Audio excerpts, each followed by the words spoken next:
Welcome to Discover Indie Film.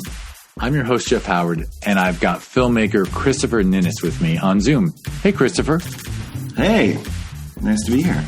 Yeah, good to have you. So this is fun. No, this won't matter to anybody, but I think we had to reschedule this, I don't know how many times. Oh, gosh. Yeah. I am champing at the bit to talk to you, sir. And before we talk, I will introduce you as the director and filmmaker behind the documentary The Kids Are Still Here, which was an official selection at the Sherman Oaks Film Festival in 2020. No, wait, at Film Invasion Los Angeles in 2021. Yeah. And it took home the Grand Jury Prize for Best Short Film Documentary. So I'm giving you a clap because it's a wonderful documentary, and I do not tip the scales on those awards, sir. I add up what the jury's votes, and then I look and like when I see a film like yours get Best Short Film Documentary, I kind of do a fist pump by myself alone in front of a computer screen because I just makes me happy to see good work get recognized. So, congrats. Thank you very much. It's very kind. And then the other thing I should include is that your film is in season 6 of the Discover Indie Film TV series, which, by the way, I have bragged about it. Like when I've talked to people who have, Discover Indie Film, if people want to see The Kids Are Still Here, just go to Amazon Prime Video, type in Discover Indie Film, and just enjoy season 6. It's got sci-fi, drama. It's got a freaking Star Wars movie. I saw that. Yeah, that's awesome. You believe that? And it's got comedy, art house, all kinds of things. And then the last 2 episodes, it's 10 episodes. Every season's 10 episodes. Is Christopher's film, The Kids Are Still Here, which is, as we're going to talk about, just a wonderfully made documentary. And then actually the episode 10 is a documentary made by kids in 16 to 24-year-olds who live in Kern County who, as part of a project in school, discovered that the people who pick our food are starving. So we go to the supermarket and buy food, and the people who got that food from the fields to the trucks don't have enough money to eat. So it's an amazing... So I kind of brag about your documentary, and I didn't give away what The Kids Are Still Here is about. I gave away the other documentary. I don't know why I'm being cheeky about No. The Kids Are Still Here, but the kids are still... So when I told every filmmaker who has a film in that season 6 of Discover Indie Film, when I tell them about your film and the other, they go, "Oh my God, I love documentaries. Those sound so good." So I got to tell you, it gives me like artsy street cred, I think. I get to brag about the important docs made by people who are tackling important topics. Well, I'm just thankful that you're championing it so much, and I feel blessed. It's so cool to be able to talk about it with you now, and yeah, I'm an open book. Whatever we want to talk about. All right, well, let's talk about you. Right, I warned you. If people want to dive into, we will talk about The Kids Are Still Here. But if you want to hear an in-depth talk about that film, we did a Zoom interview, a Zoom Q&A. At Film Invasion 2021 was still locked out of the theater at that time. It was June 2021. And I really thought we were going to get to show your film in the theater, but LA still had like a 25, you could only allow 25% of the seats to be sold at a theater at that time, thanks to COVID. And you can't really have a good film festival if you're literally telling the public to stay away. No, probably not. It's like, come watch your film in a theater alone. Like, I don't think it would have made anyone happy. So we did a Zoom Q&A so people can hear even more about The Kids Are Still Here. But what I want to learn, having you on Discover Indie Film, is, again, you made a really, really impressive 30-minute documentary in Africa, essentially by yourself, close to by yourself. Yeah. And so what got you started in filmmaking? What got you started as a creative person that you ended up with this really, what can I say, really impressive skill set? Wow. Well, thank you. Man, well, I, like so many other filmmakers, from a really young age, just gravitated towards film because it kind of, it allowed an escape from the real world. You know, it's like a 2-hour window to just escape whatever is bothering you, whatever's going on. And for me, that happened at a really, really young age because my parents, you know, they're together now, but they had separated for about 2.5 years. And it was right when I was about 5 years old. And so film became definitely like a comfort food for me, you know, right. During like a traumatic time. Totally. And it was films that I gravitated towards films with, you know, I learned this later as an adult looking back, but I gravitated towards films about fathers and parenthood. So I'd watch a lot of movies like Mrs. Doubtfire or a Goofy movie, or, you know, or even the other way. I'd watch films with my dad, like Die Hard. He introduced me to Die Hard very young. You know, The Exorcist, just all sorts of things, horror, comedy, Westerns. But I really gravitated towards anything with like strong parental figures in them. And I learned the power of film, how even at a young age, you can relate to something, something you may not understand, but you're seeing something and you relate to it and you go, wow, I'm feeling something for these characters. And they weren't always films that were critically, you know, big hits, but yeah, it was like comfort food. I loved watching movies, so much so that I wanted to make them at a young age. And I think my parents bought me, it was called the Steven Spielberg Lego movie making kit when I was about 6 years old, 6.5 years old, 7 maybe. And it came with like a 15-foot webcam and editing software. So I learned how to use linear editing software when at a really, really young age. So my cousin and I would make films. I'd use my brother would make films and use me. And yeah, so that was really the start, way, way early on.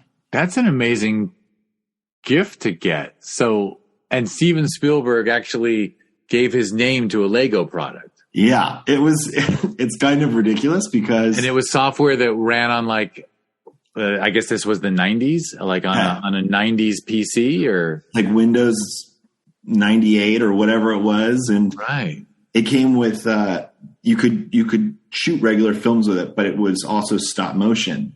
So it came with a Lego set with, of course, like a dinosaur in it. And I think there was even a Spielberg like Lego minifigure in it. That's probably why he agreed to it. He wanted his own Lego figurine. Totally. And it was the best of both worlds, right? Because I loved Legos at the time, but really like learning how to use digital editing software at a really young age just set me on a trajectory that I really don't think, you know, so I'm an editor now today, like in the real world. I edit movie trailers and television promos. And I really feel like I knew I wanted to do this since then. I've just been kind of absorbing as much as I can and learning as much as I can. And as a kid, did you have any insight into how editing works, like before you got that kit? Like as a fan of movies, were you noticing the way films go together, or really was it getting that kit and recording stuff and then editing it later and seeing how things fit together? Definitely trial and error, learning why do I feel a certain way with a close up or a wide shot, or, you know, looking down at someone versus looking up at them. That was stuff that you learn just by making film, I think. You know, this is way before film school or anyone was teaching me stuff. So we didn't really have the internet to go to at that time, not to the extent it is now. So, reading a lot of books, you know, Spielberg's biographies. I love Spielberg as a kid. I think everyone does. It's almost a cliche to say probably, but a lot of his films deal with absent fathers. Like E.T. is a film that I loved as a kid. and there's no father there. So I saw myself in Elliot at like a really young age. So a lot of his films I would do that with. I just watch over and over and over. His films were also really intense and rated PG. So I got away watching movies that I definitely shouldn't have been watching, like Jaws, or, because I think Jaws is PG. Is it right? Because there was they didn't even. Yeah. What didn't they invent PG-13 for like the second Raiders or something? I think that's right. Yeah. Yeah. So it didn't even exist. And so if it wasn't R, like Jaws didn't have to be R, there were no boobs in it. Right. I didn't have to fight my mom too much. She would just look at the back. She knew she didn't want to watch it, but she would just look at the rating and be like, fine. Okay, sure. Right. And that's watching it on video, obviously, because you weren't alive when it came out. So totally. VHS. Lord knows, as scary as it is on can you imagine seeing that as a kid in the theater? Oh my God. Well, and sometimes, these films would be off limits to me. My dad had a cabinet full of movies that he would record, like illegally, like off television when it would air. You could record the films on VHS. So there were movies that were, like Under Siege or The Exorcist or stuff like that was too intense, and he never bought, but he had like fake bootleg versions of them, I guess. And I would wake up, I'd set alarms at a really young age and go at like 3 a.m, pop the tape in and put the volume down on like 1 or 2 and just watch it like a few inches from my face, because I was so into watching and absorbing as much as I could. And I got caught a few times, and, But it also sounds like Dad was a film buff. Totally. And that's probably the thing we've bonded over the most. He was a sports guy and I was a theater kid. So there wasn't a lot of crossover. Going out and throwing the ball around was just something I just never had any interest in doing. But when we learned that we both love film so much, that really became the way for us to bond and communicate, sharing the films that we had seen or, yeah, totally. Yeah, absolutely. Which is also huge. All right. So you start doing the editing. And then at that point, did you just start making films like crazy as a kid with that kit? Or did you immediately like upgrade to like a better video camera? Yeah. Somewhere in like, middle school, I got a real mini DV camera, which was life-changing. I ended up shooting. I became really professional because I started doing wedding videos and, events like bar mitzvahs, which are the worst things to do, by the way, because as a kid, I would charge $400, $500 for a wedding video, which I found out is way under, but I figured if you're asking a 13-year-old to record your wedding, you would expect it to not be probably what you envisioned it would be. So the sound would be terrible. People would get married by the beach and the waves would be, you couldn't hear any of the vows or anything. So I learned really quickly that was not the path for me. You found out that those were terrible customers because they had something in their mind that no one could actually get good audio at the beach. It's near impossible. Yeah. And I would say that I'd be like, you hired a 13-year-old to, not to like put myself down, but I was, anyway, so I was always constantly trying to shoot as much as I could. And we'd wrangle friends together, write our own scripts, knock off movies that we saw that we loved. Right. So it's a lot of recreating things, homage that out of love, of course. And, most of them were terrible, obviously. Like I go back and I've seen a few of them that we've managed to keep through the years. And I'm like, oh man, this is so cringy. I hope this never ever gets put anywhere that can be seen by people. Yeah.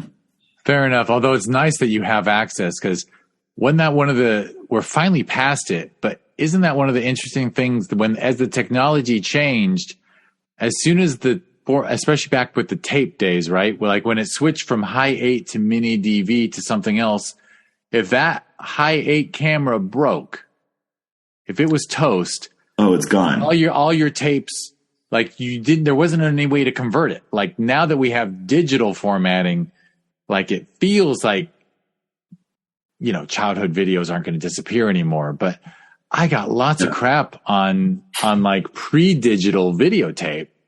Oh yeah. Smaller VHS-C and stuff like that. And it's like, it's done. You're done. Like you can't. Well, you got to pay a lot of money for someone to be able to convert that stuff. So I'm glad to hear that some of your early stuff, even if it's embarrassing, but it probably in context is not embarrassing, right? If you think about how old you were when you made it. Yeah, it was a lot of us trying to figure out how to like do green screen really young. And, I've watched it sort of recently in the last few months. My cousin and I were watching some stuff and you're like, it's laughable to us now. But back then we were trying to figure out like, how do we take mom's green tablecloth and light it properly? It's fun though. It's kind of like I think back fondly on that for sure. The software you had at that point on whatever now ancient computer actually could throw a jungle background where you had a green tablecloth.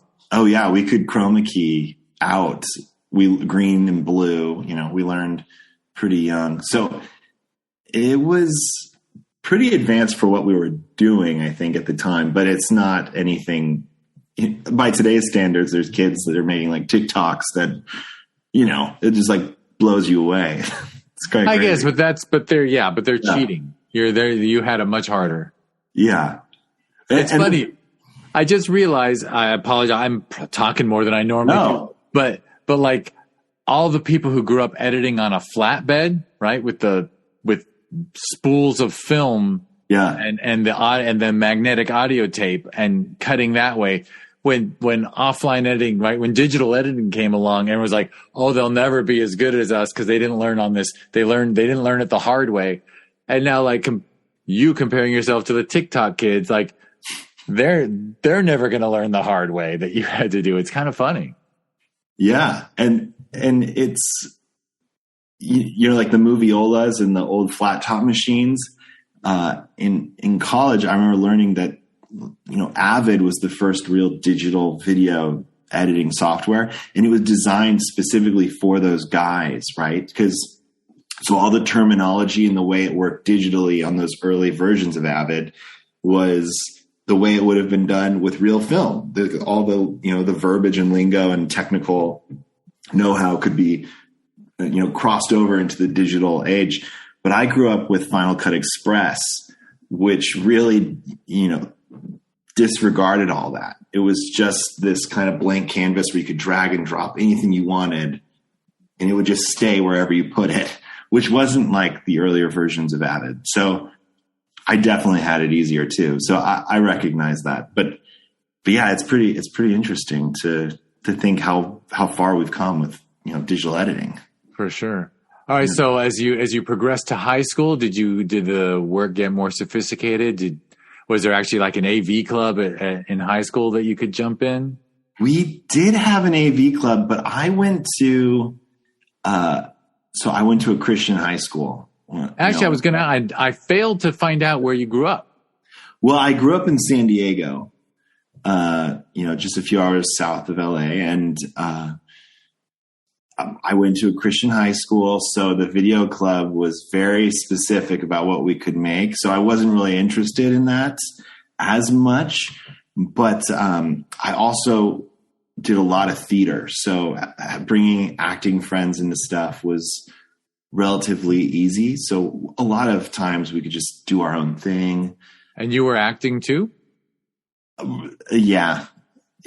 Embarrassingly, yeah. Hey, everyone has it. It probably makes you a better director. I don't know. Maybe what I don't want. Yeah.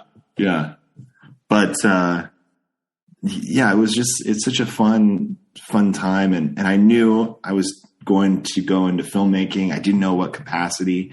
And in high school, something that really was a big eye-opening experience for me was a friend and a mentor went to Africa and came back 6-7 months later with a film called Invisible Children that he had shot, which was around for a long, long time. And he actually made a video.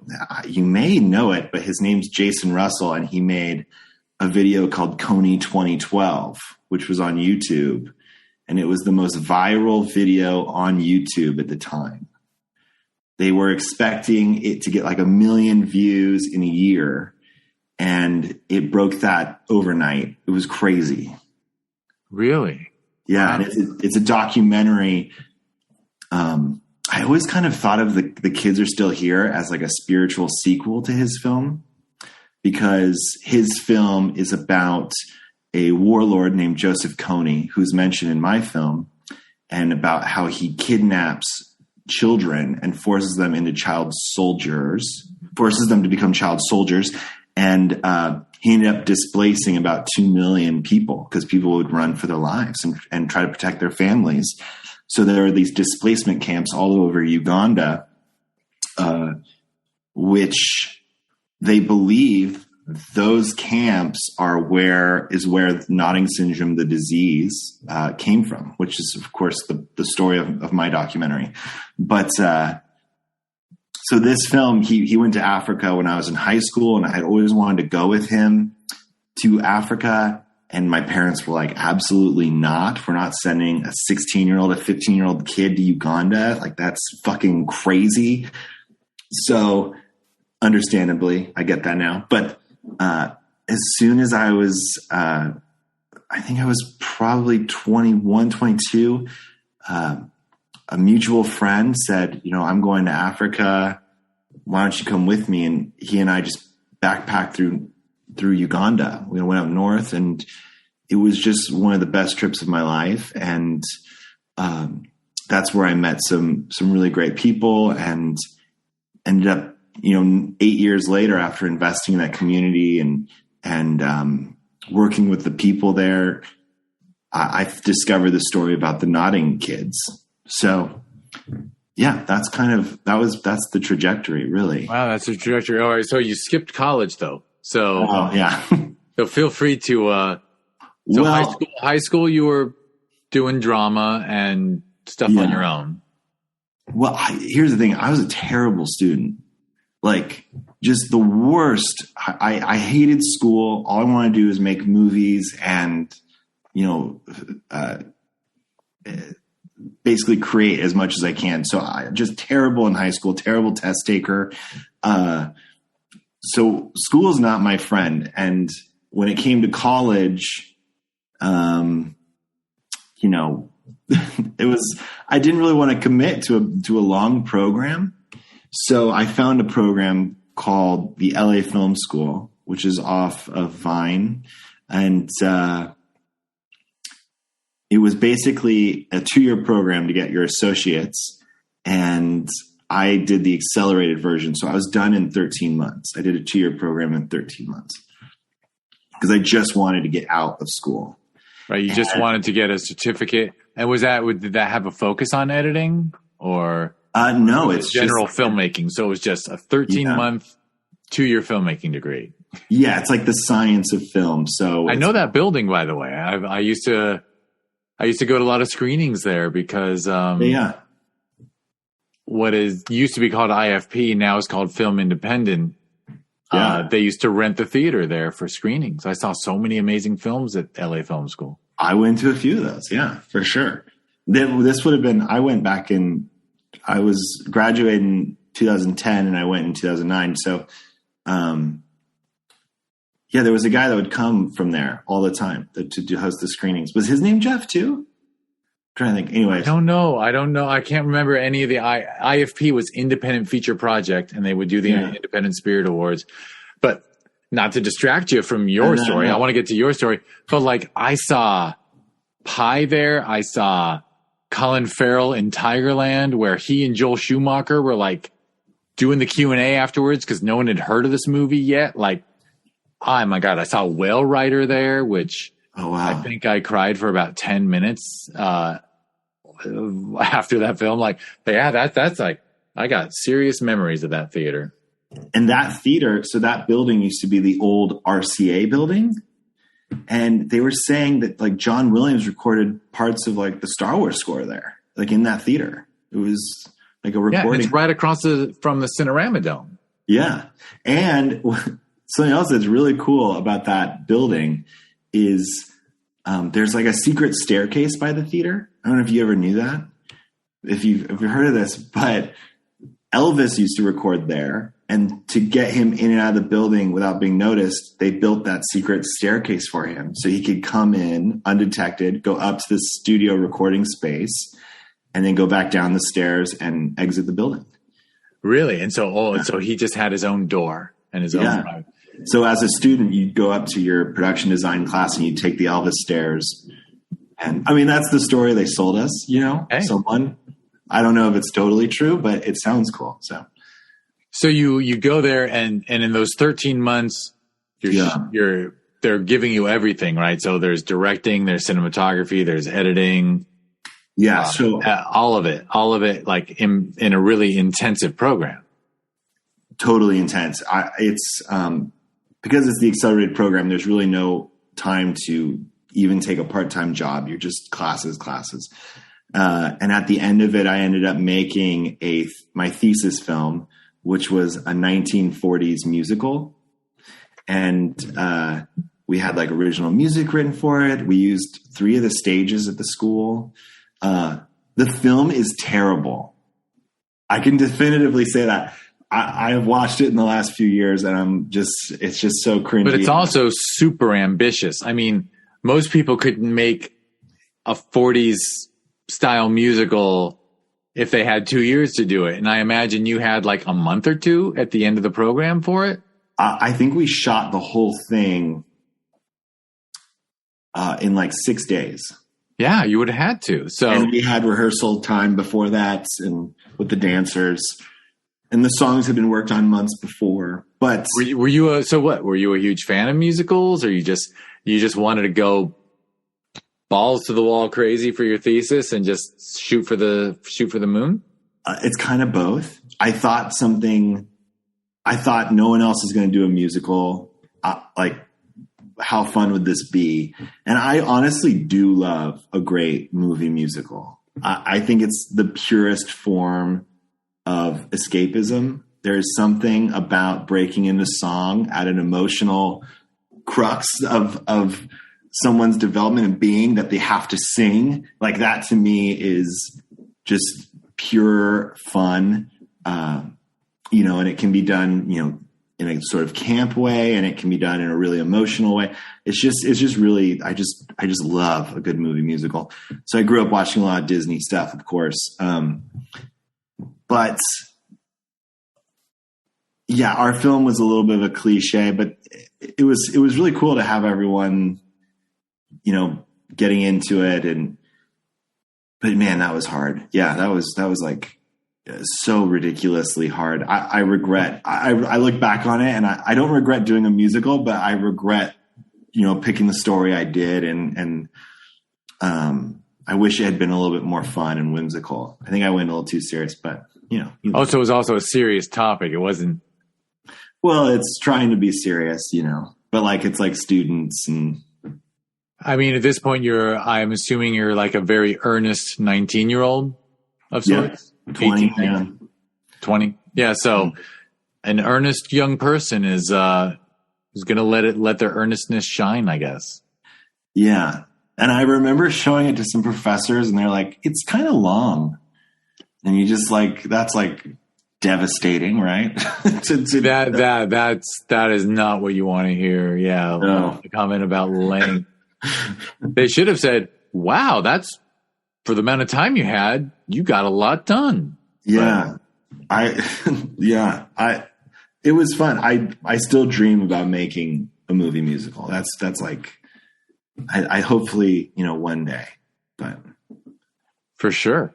All right. So after graduation, after that thesis, did you just start grabbing any job in the industry you could get, or did you through that 13 months, did you learn that like editing was kind of your what do they call that?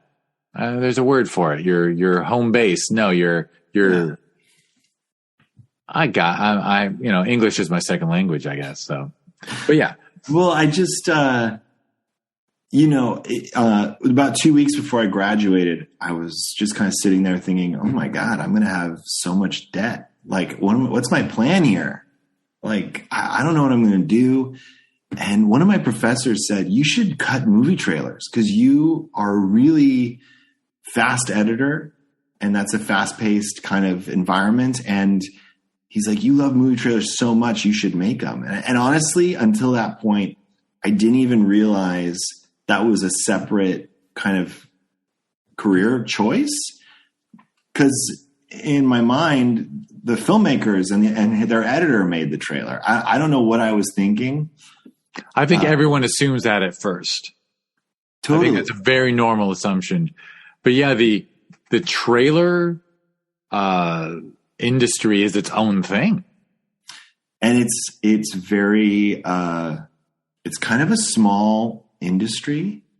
A lot of people know a lot of people, it's not a very big pond and there's a lot of fish. So, but I ended up sending out, so 2 weeks before I graduated, I sent out like nearly 200 resumes looking for any job, internship, anything I could get. And I got 3 job interviews and I got 1 job offer to work in the mailroom at a trailer house called the Cimarron Group, which no longer exists. And I was like, my mind was blown. I was like, oh my God, I did it. Like I got in. And for a couple of years, it was a lot of, picking up lunches and dropping off hard drives. And but the fun part, it's minimum wage, but the fun part is you get to go on all the lots. So you'd have to go. All right. When you're picking up drives and delivering drives, yeah. You're 20, 21 and you're driving onto the Paramount lot to deliver a hard drive. It's pretty cool. It's at any age, it's cool to go onto a studio lot, even if you don't, it's another world. And I remember, I think it was Christmas time, and I had to go drop off a package at the Fox Plaza. And I don't know if you've ever been there, but it's the building they shot Die Hard in, and it was decorated for Christmas. And I walk in, and I'm having this kind of weird experience where it's like, have I been here before? Like, this looks so familiar. And it wasn't until like a week later, one of my coworkers was like, no, that's the Die Hard building. And I was like, oh my God, this is so cool. And Die Hard takes place during Christmas. So I know. It was themed for you. Totally. It was so bizarre. And it would, I'd have to go to the Fox lot to drop off stuff all the time. And the parking garage was right by the, How I Met Your Mother soundstage.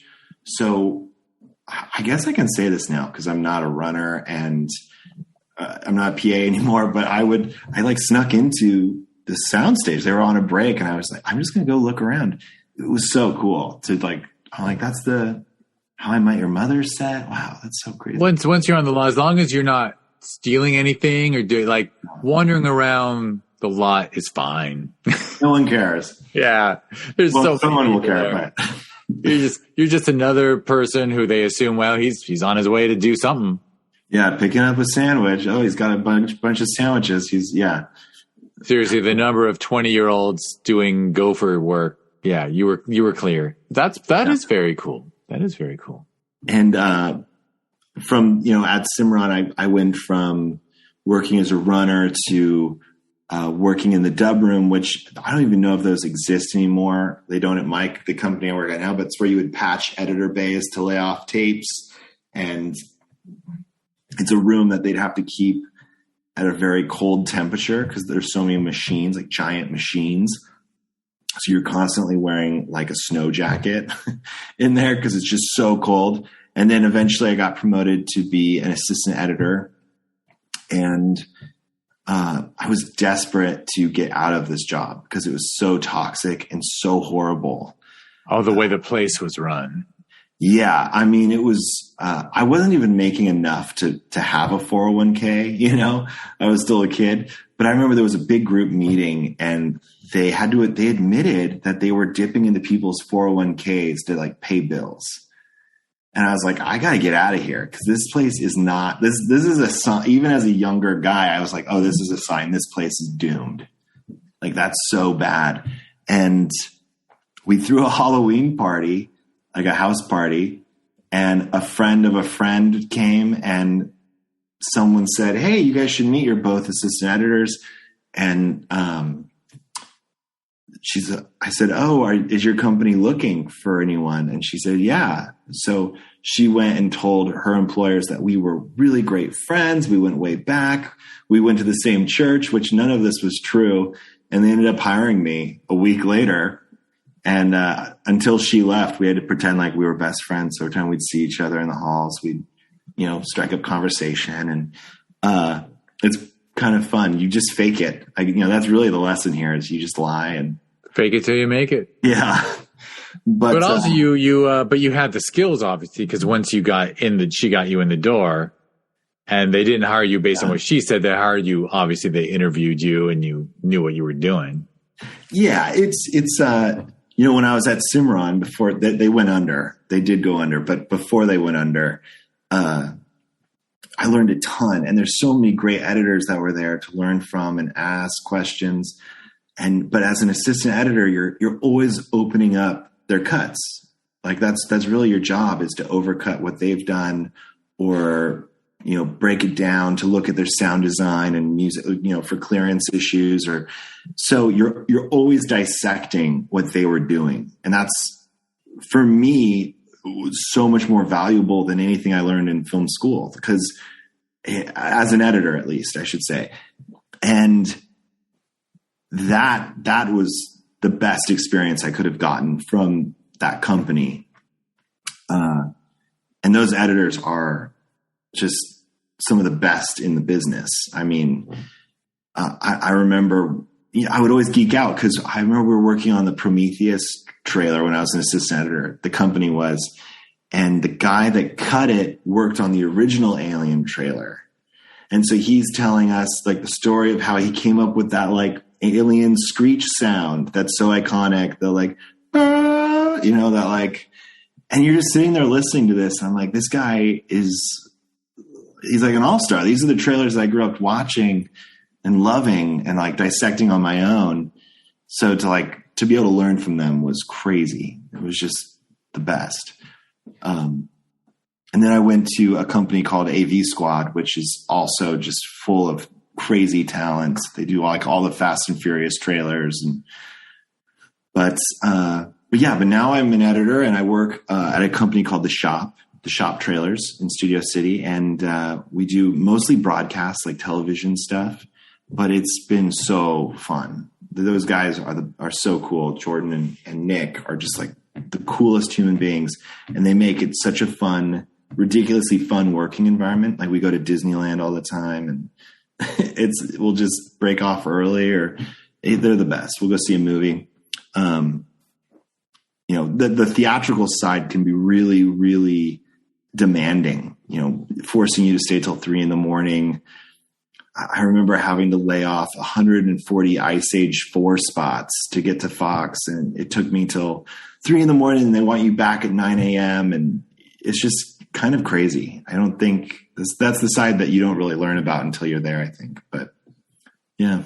Yeah. And interesting, if people didn't realize it, there's always the image of the people working on sets doing 16, 18, 20-hour days.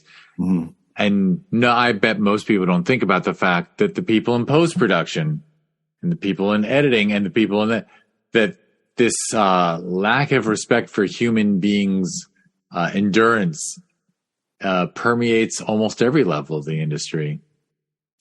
Yeah, it's really, really tedious. And if you're not willing to do it, they'll find someone else that will do it. So it's not really... it can be a bummer sometimes. Yeah, at least you're working for people who are cool and respectful, and they know that there's times when you've got to work your brains out and get no sleep, but at least they'll take you to Disneyland as a reward. Yeah. Man. Yeah, it's such a great spot. I'm just, it's a real blessing. It's to have found those guys and it was there or somewhere else that you moved up and started cutting trailers as the Yeah. lead editor? So I at the Simron Group, I was an assistant editor, and then I went to a company called AV Squad, and I was promoted to be an editor. They gave me my first real shot. I was cutting on, and the way it happens is you cut spots, 30-second spots on your own time. And if they're good enough, they'll send them to the clients. And then if they start to finish and they start to air the spots, then, the people with the power go, oh, well, there might be something to this person that's now making us some money because they're finishing. So I was working on a campaign for a show that I think it might have went 2 seasons called Resurrection on ABC. And I ended up cutting, I think, close to like 8 or 9 of spots for them. They just were finishing. I had figured out what they wanted. I was just kind of honing in on it. And it was after that they moved me up and I became an editor. And then I started cutting the trailers for like Gotham and Bates Motel and a bunch of other stuff like that. It was really fun. And then, what's kind of interesting, but I can't help but note is that even while you're at the company, you're kind of working on spec at first, right? Because you're cutting stuff on your own time and then submitting it. And if you get and I'm doing finger quotes, get a sale, all of a sudden they're like, oh, okay, you can do it. But like, even at that level, it's sort of like work on spec, do your own stuff and submit it. Totally. But congrats on coming through that process. It shows obviously it works out for them to spot talent. Well, people reach out to me now and they ask me about my path as an editor. I get a lot of like college students that reach out and I'm always willing to help and talk to them about like my path. But my path is definitely the cliche one, right? Where I started in the mailroom. Like I always feel weird saying that to people. It was definitely probably the long way. And I'm sure if you graduate from USC, like a professor that's going to get you in it'll be easier. And there's definitely easier paths. But I'm tempted to disagree. I think actually your path is the path. I think unless you're, this is so cliche, but unless your uncle is like a big shot on the studio lot, you're going to start in that mailroom, or you're going to be an assistant just setting up the fruit bowl and getting the coffee in the morning while everyone else is still in bed. Like everyone has to start that way. You go to West Hollywood at 8 a.m. to pick up the $12 yogurt parfait that producer needs when he walks in at 9 o'clock. And you do that for a year or so. Yeah. It's horrible, but it's, it's great that you are telling, if people come to you and they're like, I want to be an editor, what do I do? And the fact that they would hear from you that this is the path is huge. Cause I think what kills a lot of young hearts is not expecting that. And then when it happens, I think there's so much turnover because everyone thinks they're so special. Well, why am I doing this? Someone should be getting me coffee because I'm so special. Yeah. This business is very good at telling everyone how special they are not. Oh my God. Yeah. I mean, I was just so thankful for that first job, right? I was like, I can't believe I get to work in the industry, even if that is picking up someone's coffee.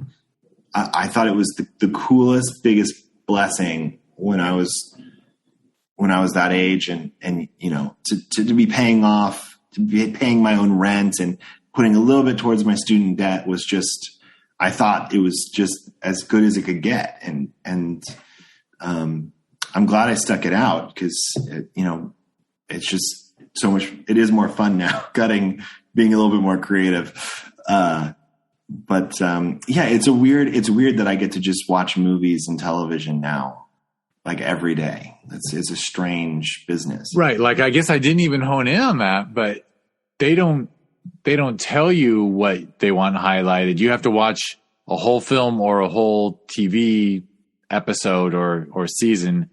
And then you look at that and you just start from scratch, cutting it, a trailer or a commercial.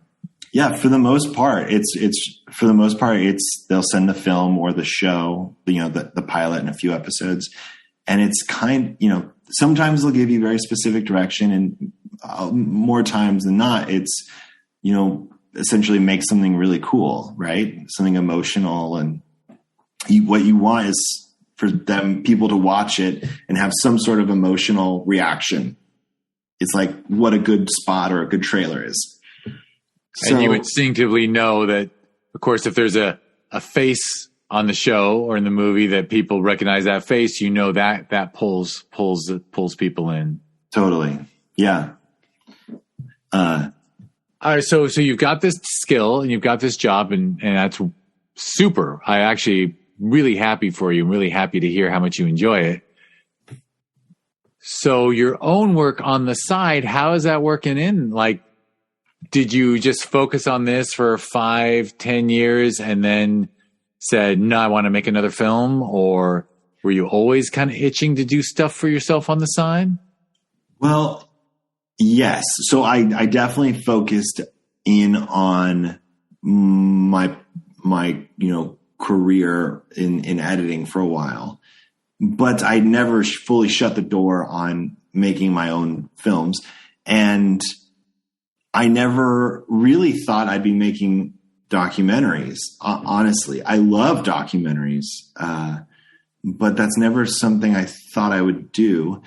After my first trip to Africa, a friend and I co-founded a nonprofit theater arts program out there, and we're running it for 7 or 8 years. And because of COVID, we had to shut it down, actually. But I was so, my work and my job. Like theater arts in Africa. Yeah, basically the idea was, for me, the arts and theater performing had such a profound impact on me because I was such a shy kid, very introverted. And I really believe that if it hadn't been for my time doing theater, I'd still be that way. It really helped me with my communication skills, just social skills, memorizational skills, which then benefited me in school. Cause I was a terrible student. So learning how to kind of combine the skill sets I was getting, and learning from theater kind of leaked into my, personal life and changed me quite a bit. And after the first trip to Africa and seeing these kids, we wanted to do something that would have a profound impact on them, but not just their personal lives, but maybe their community as a whole, the entire village or town. And we really thought, there's no arts program here. There's not like what we want to do. And so we brought the arts program to them, and we hired locals on the ground to teach and to run the program. We just kind of facilitated, made sure they got the funds necessary and were spending it correctly. But they really, really ran the day-to-day operations. And I think at the peak, we had about 250 students in our program. And you'd see videos of them lighting up and just becoming different people. Their cares would go away. They're learning lines. They're working on their English. And I'll have to share them with you at some point. But we went out and did a summer camp of The Lion King out there. And so we're putting them in, we brought all these costumes, and it's very like Broadway kind of show quality stuff.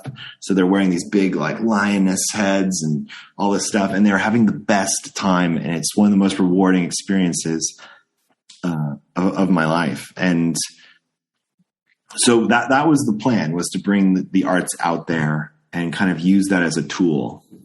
I mean, that's ridiculously incredible. The fact that a young person from California and, in their spare creates a nonprofit for such a wonderful purpose and cause. Holy shit. I would, if we weren't on Zoom, I would, if we were doing the interview in person, I'd just probably say into the microphone, hold on everybody, I'm going to hit pause and I'm going to give this guy a hug. because that's just remarkable. That's, you know, in a world where most people don't do anything for others. I mean, let's be honest. I think most people don't. So that's an amazingly touching thing you did. Well, they just, you know, you go to these villages and you see how little they have and how much they're willing to share and give you as a stranger. And that is the real touching thing for me. It's life altering. It's, you know, I just remember sitting, this might sound so lame, but I remember sitting by a tree out there just crying because I was just so overwhelmed by the generosity of the people and them inviting me into their home, a total stranger, and wanting to feed me dinner. It's like the coolest. I wish everywhere in the world was like, you know, had that kind of generosity. But it made a profound impact on us, and to give back in any way possible, which, you know, it was a blessing. I love Africa, and I will go back. You know, I haven't been since the pandemic, you know, just for a lot of reasons, you know, but I'm looking forward to going back again. I have a lot of friends there now and a lot of communities that I feel part of. So it's really good. If you want to go, Jeff, we should go to Africa together. You want to go to Uganda? I want to say yes. I just in my mind, I'm like, okay, so I just got married. How am I going to pull this off? But yeah, I actually did. I did get to go to Africa once. Oh, really? In 2010, in a previous life, I was married to a Hollywood travel agent, and he demanded that we go on the kind of trips her clients would go on. And we actually spent 2 weeks going through, but it was a special trip because in like South African Cape Town, we went to Khayelitsha. We spent like 2 days in the, oh my God, I'm blanking on the name. Khayelitsha's I refuse to word the word. I don't want to use shantytown. It's something else. Oh my God, I am failing at English all the time in this. Yeah.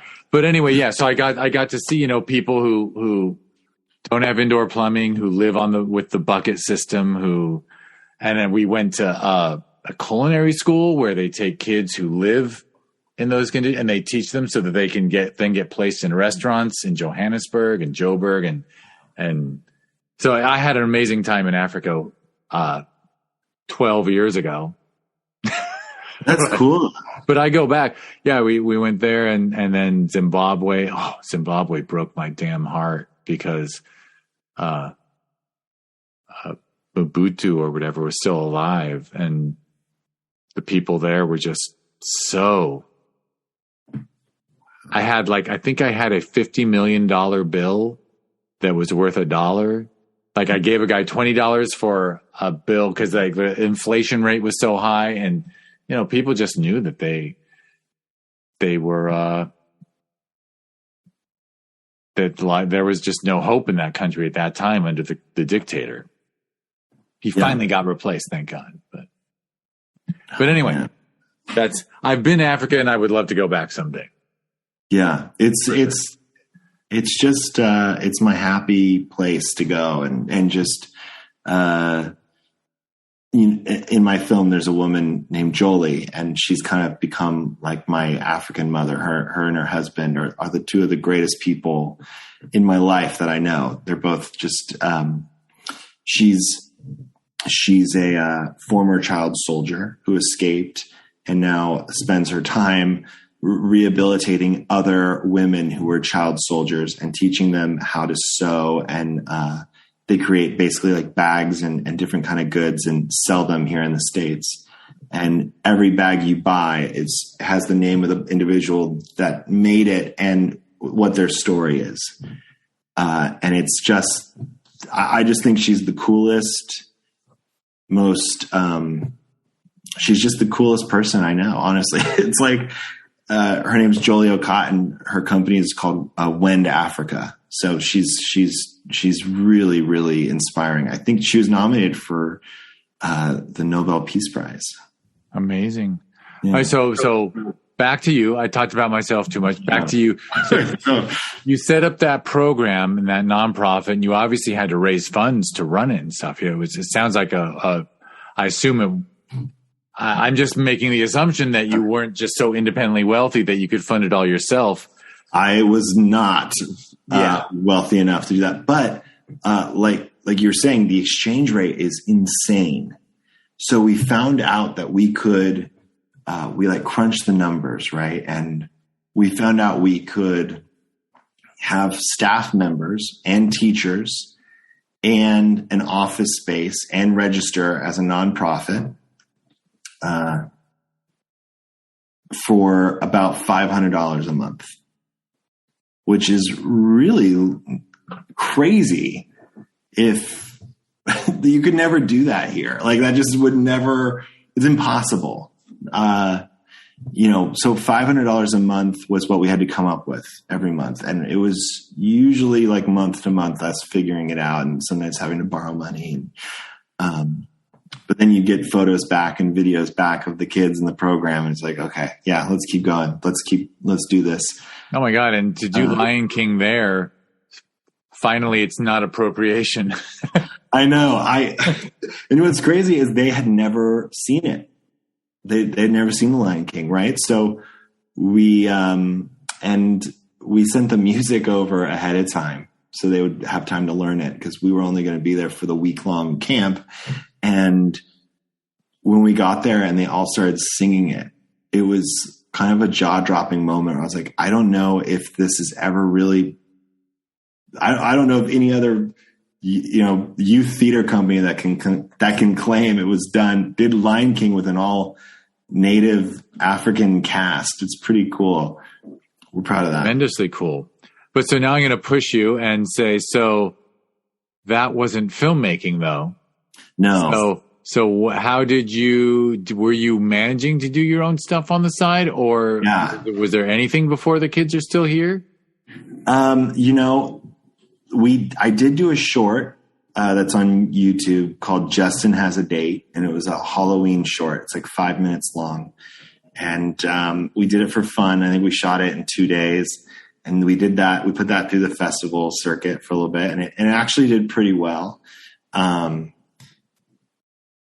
It's kind of a comedy, like a horror comedy. And I was always looking for my next project. And on one of those trips to Africa, Jolie said, you're a filmmaker. I want you to go see the Nodding Kids. And I had no idea what that was or what that meant. And we were in Gulu, which is in northern Uganda. And we went about an hour and a half to 2 hours north of that. And I got to spend the day with these kids, and all these kids, these kids suffer from a rare disease called nodding syndrome, which is what my film is about. But I told Jolie, I said, I'm going to come back, and I'll come back for 5 weeks, and we will film something. And that's what we did. So it ended up the story kind of falling in my lap. And it was kind of hard at first, because I was worried if it was even my story to tell, honestly. I know there's a history of, white folk coming into Africa and shooting these things and leaving and not doing anything with them responsibly. And these kids certainly don't need a camera shoved in their face. Like, they've got enough going on so there were a lot of concerns from me to do it. But I figured, since I was, approached and asked, and we had long conversations, Jolie and her husband and I, and it was basically came down to, Chris, if you don't do it, no one else will. Like, so. Yeah. I'm speaking for you, but you are keenly aware and a thoughtful person who's aware of the difference between exploitation and documentation. And you intended to document a problem. Yeah. And also with a focus on the people and organizations who are trying to help. So there was no way I think it could have gone wrong for you because of the way you were coming to it. Yeah, we put things in place to kind of protect me from that, right? Like, I'm not really in the film that much. You see me a tiny bit, you'll hear me a little bit, but really I'm not a main character in the story. It's not through my eyes that you're discovering it. And then I didn't take any money for it. Any money that the film makes goes straight back to the program, WEND Africa. So everything I spent, I think the film cost, when all was said and done, about $5,000. And luckily I had that money to do that at the time. And you were able to take 5 weeks off. So that's another reason why I love my job so much. The place I'm at now is both of my bosses are, they're just really good friends now, and they understand that there's more to life than trailers, and they really champion and encourage me to go to Africa and to do these things and to tell these stories. So they're like one of the biggest champions in my life to do this stuff. So I got to take about 5 weeks off, and I bought a new camera and a tripod and some battery powered lights, because there's nowhere to plug in a light in some of these places or in these huts. And I basically I created essentially like a go bag with my camera gear, everything I could feasibly use as one person. So I had a couple lights, a Blackmagic camera, a GoPro, some sound equipment, and that was pretty much it. And then we'd come back home to Jolie and Emmy's house in Gulu, and I'd charge everything. We'd go back out the next day. So, and because she's so popular in her community, she was able to get us a lot of interviews, local government, officials in the districts and surrounding districts. So she allowed us to get a lot of access that I otherwise would not have had. But it was kind of a tricky, it's a rare disease. It's nothing I'd ever heard of. The kids who are affected by the disease, most of them can't speak and they lose their cognitive ability. So they can't really remember anything. So creating a documentary with a story where the people who are affected can't really speak to it, and no one really knows what causes it, and there is no cure, provided its own challenges. It was really complex. It's sitting, coming back home with all the footage and going through it all. I definitely had a panic attack of like, I don't know how to tell this story. So, it took a lot of just trial and error, putting things in places, and yeah. So it was actually, once you got back, it was actually a really Herculean task to. Yeah, and I didn't have the time. I got back and I immediately went back to work, and I was just so busy. And then the pandemic hit, so we all had to go home. No one was working for a little bit, and it allowed me to have the time to go home and edit my film. Right, when they stopped shooting, once the backlog of films and TV shows were gone because they hadn't shot any for 6 months, all of a sudden there's no more trailer work at all. Right. Right. So it really helped you. And you actually, you probably told me in 2021. Yeah. But how many hours of footage did you have? Oh man, I have to think back now. It's been a minute. Man, when all was said and done, I want to say, I think I had about 30 hours of footage. Yeah. Which doesn't sound like a lot, but the movie's only 24 minutes. Yeah, well, and 30 hours is 1,800 minutes. Yeah. So that's a 60-to-1 ratio. Yeah. And a lot of it is unusable. I mean, that happens with any shoot, right? Because you're just filming more than you need, and you realize, oh my God, I don't think of myself as a cinematographer. So some of that footage is actually like unwatchable. I'm like, oh God, I don't know what I was thinking. Or I just couldn't see the monitor well enough because it's such harsh light, right? But it was a challenge, and I'd have my roommates watch it who are in the industry and get their feedback. And I think the first cut of the movie was close to 40 minutes, and then I trimmed it down to 30, and then I got down to 24 because you just start ripping things out that you realize are redundant or you're repetitive. So. But yeah, I feel like the film moves pretty fast now, and we ended up putting a narrator in it because it was the only way to really get the story to progress. What was I going to say? I just had a thought, and then I my brain is like mush sometimes. I've done that twice, I think, so far. By the way, the word I couldn't think of was township. The townships. Township. Which is, of course, a horrible term for people living in squalor. Like, township almost sounds cute. Yeah. But yeah, Kailisha's a township. Well, I think it's one of the largest townships. But anyway. Yeah.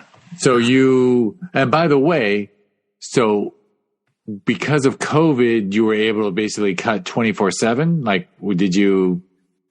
Yeah, I was just at home, so all through the night. And this is because otherwise, it might have taken you years to cut it on weekends. And it was just. I was actually kind of worried because they in Uganda, like Jolie and Emmy are essentially my producers, and they'd be like, where's the cut? When can we see it? And I'd be like, oh my gosh, I'm exhausted. I don't have any time. So when the pandemic hit, it was, in a way, it was kind of a gift to finish the film because I don't know if I could have done it before.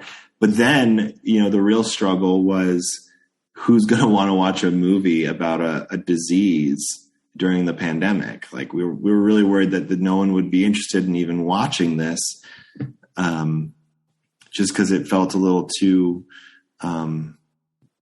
I don't know. It just felt like kind of a bummer, It's just like, how do you tell this story with that doesn't feel totally hopeless?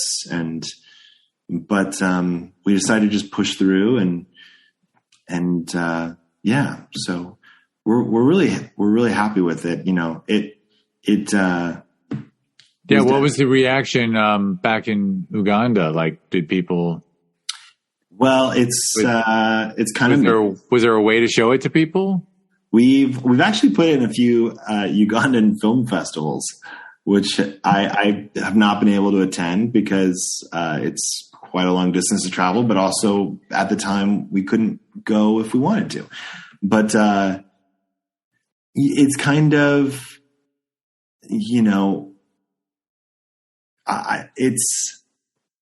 it's hard. I've been there and I've seen the kids. I know what they look like. I know what it's like. I know that it exists. I've talked to the professionals and I know that nodding syndrome is real, but there's a lot of places where the government denies that it exists. And so some people in some areas that are maybe on the southern side of Uganda or in like Kampala, they don't really know about it. So they don't really think it's real or true. And the government says, there's nothing to worry about. That's not a big thing anymore.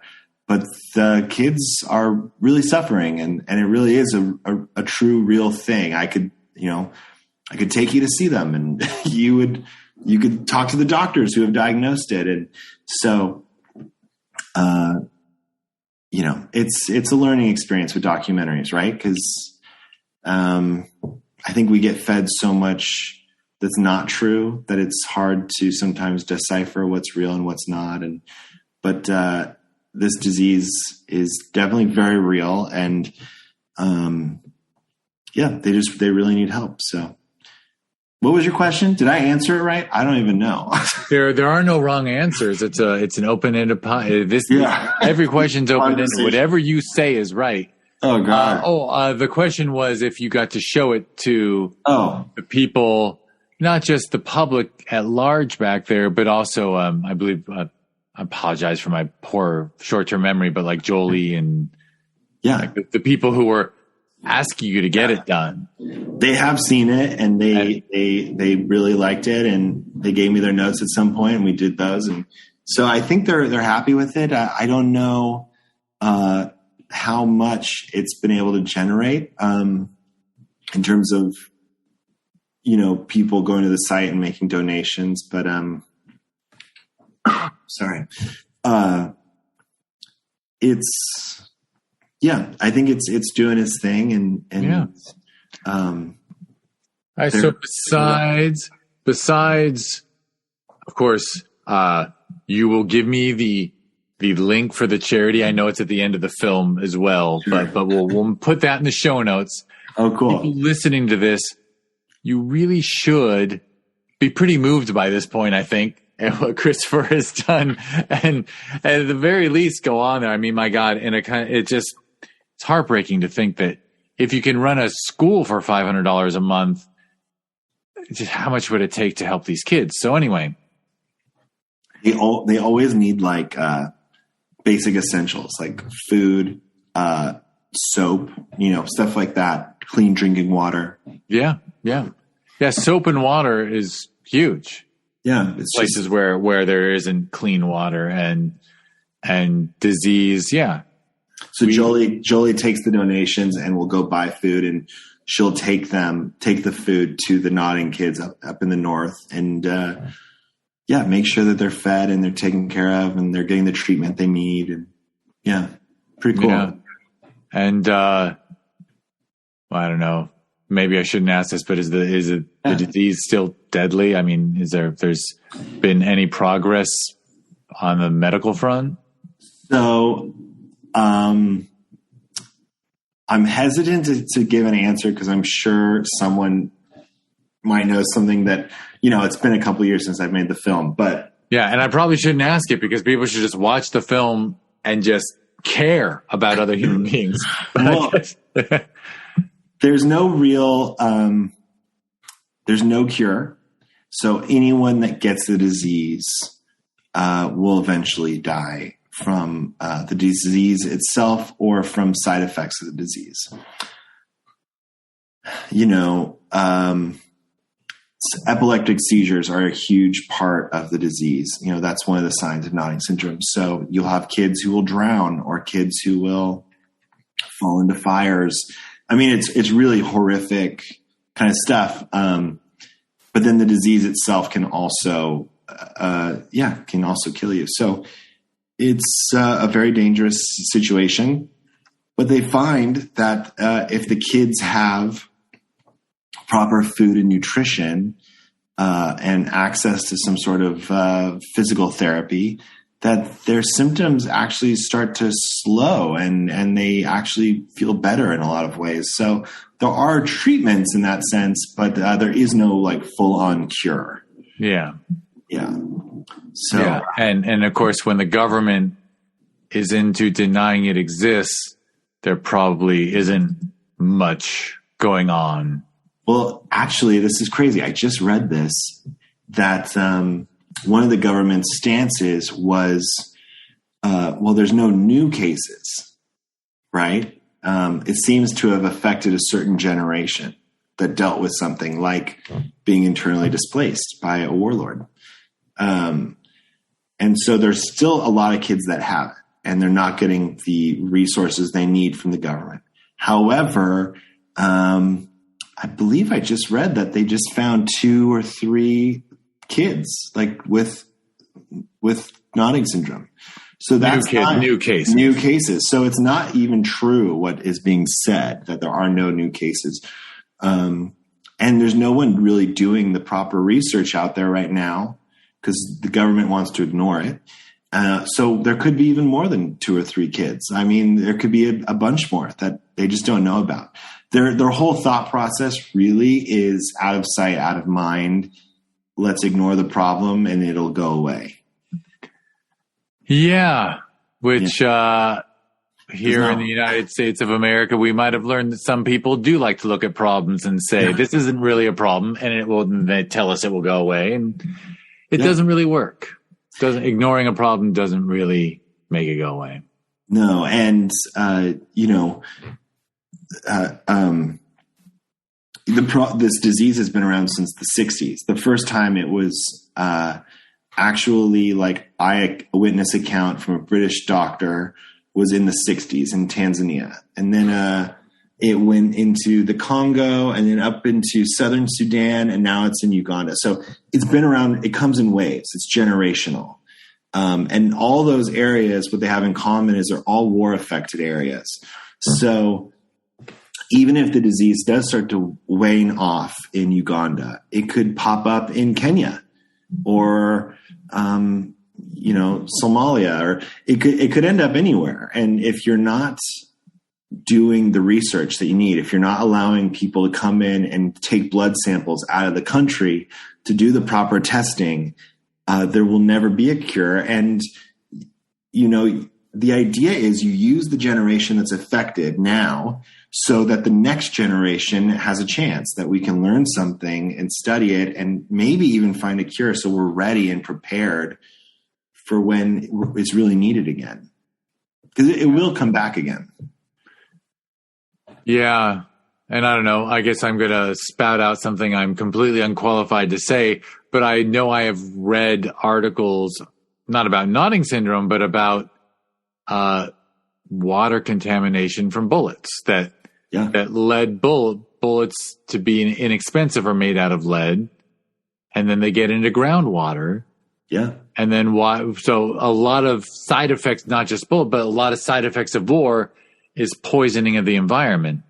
And my God, obviously it would be really wonderful if we could decrease the amount of conflict and come up with political solutions instead of violent solutions. But we are discussing that, which is wonderful. I'm going to try to turn it back to you say one last time. By the way, we've had 2 conversations, yet I feel like I know you, and you are this shining beacon on the hill of a wonderful human being for all your concern. But as a filmmaker, and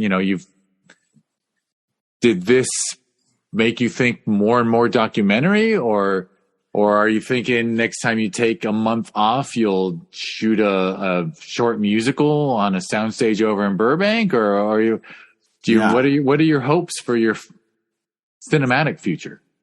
Well, I can't say what it is on a podcast, but for the last 2 years, we've been working on a feature documentary. And it's a movie about another film. And it's been basically a dream come true. It's like a crazy full life moment, full circle kind of thing to work on. So it's actually being scored right now. So so you have a feature documentary nearing completion. Yeah. That, as of now, full respect, is not to be shared publicly. That's so lame because No, it's not. It's not lame. Not but lame. I just can't. We're not like quite there yet.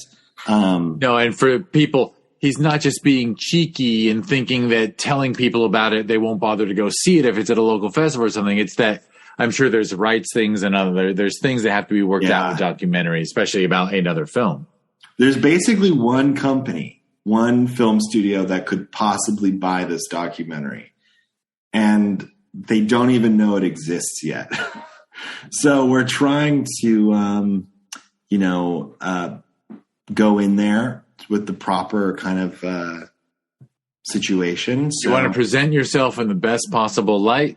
Yeah, and kind of giving things away beforehand, they could be frowned upon. And but it's crazy because I can say that we met with the director of the film that we're making a film about, and that person ended up giving us access to a lot of the cast and crew, and so there's a lot of cool stuff that I think. Well, that sounds rad. So you're combining your talent as an editor with your love of film that started at age 5. Yeah. And your ability to produce documentary. You're kind of bringing it all together. But hopefully not another documentary after this. After this one, you actually want to do, if you squeeze something into your spare time, you'll want to do a narrative. I'm thinking a musical. I want to go big again. You should do a musical. That would be another way to tie it all together. Yeah. I think that'd be a fun way to go. I don't know. Absolutely. All right. Well, anything you want to mention before we wrap it up? The work that Julie and Emmy are doing is, wendafrica.com. They really do amazing stuff, and you can learn more about nodding syndrome. And of course, the film now is on the show on Amazon. So it's on Amazon, so more people will see it. And by the way, how do you spell Wend Africa? Is that W-E-N-D? Yes, W-E-N-D. Yeah, A-F. Well, people should know how to spell Africa, shouldn't they? Yeah, A-F-R-I-C-A. And I'll just say this to insult the average American: Africa is not a country; it's a continent. Yes, with more countries on it, I think, than the rest of the continents put together. There's a huge number of countries on Africa. Africa's huge. All your maps are biased and wrong. Uganda is a country, and it is smaller than Texas. Just to give you some perspective. Crazy. Yeah, Africa's an amazing place. All right, wendafrica.com. And then for yourself, do you have a website with spec things you've cut together and other fun things and childhood films you're embarrassed of? Or you can see some of my work if you're interested at CG Ninness, Ninness.com. I have some of my trailers up there, and I'll sound like a slightly more professional podcaster than I really am by saying those will be in the show notes. Clickable links will be in the show notes. Whatever app your podcatcher you're listening to this on, and so that's how you find Christopher and his work, and that's where you should go to wendafrica.com and do something good for the world. And I'm gonna spiel on to close us out of here. We talked about how the kids are still here. And by the way, I'm now going to jump back half an hour or more. And the other documentary you talked about was Invisible Children or Invisible Kids? Yeah, Invisible Children. It was Invisible. When you said that title, I thought the kids are still here is absolutely a salute to that, because you're saying they're still here. So I love how it ties. You're a tie it together. You're proof that this simulation really was programmed by a lazy person, because things keep looping around. But anyway, so first of all, you should watch Christopher's film. You should watch The Kids Are Still Here. It's episode 9 in season 6 of the Discover Indie Film TV series. Just go to Amazon Prime Video, preferably on a large TV. I know you can watch Prime on a smartphone, but hopefully you have a TV that has everyone who doesn't have a smart TV now, it's built into everything. There's also Roku and Amazon Fire and Apple TV, but go to Amazon Prime TV, Amazon Prime Video, type in Discover Indie Film. It should auto-populate somewhere along the way. And if you go to season 6, Christopher's film is episode 9. And I can promise you, if you watch the whole season is $7.99. So that's $7.99 for 20 films of the highest quality. I only even have to give a trigger warning on one, but there's comedy, there's drama, there's sci-fi, there's really everything under the sun. It's like going to a film festival. Your season's long. It's actually a little over 3 hours. Normally normally it's 3 hours flat, but this one's like 3 hours and 20 minutes for $8. Please do it. It's and be nice. Oh, by the way, like and subscribe to the podcast. Watch that TV series and give it 5 stars. And when you give it 5 stars on Amazon Prime, make sure you write a review and you say that The Kids Are Still Here is like an amazing documentary, and you demand more documentaries from said filmmaker. If you want to learn more about this podcast or the TV series that was born out of it, just go to discoverindiefilm.com, and on social media, it's at DIFwins. And I said how I actually got the festival wrong in the beginning, but The Kids Are Still Here was an official selection and won Best Short Film Documentary at Film Invasion Los Angeles, which is a festival we hold every June in LA in the nice little neighborhood of Sherman Oaks. And if you want to learn more about that festival, it's filminvasionla.com and at filminvasionla on social media. And its sister festival every November is the Sherman Oaks Film Festival. You can learn about that one at shermanoaksff.com, and it's at shermanoaksff on social media. And thank you, Christopher Ninness, for doing this nice chat. Dude, thank you so much for having me. And thank you, everyone, for listening.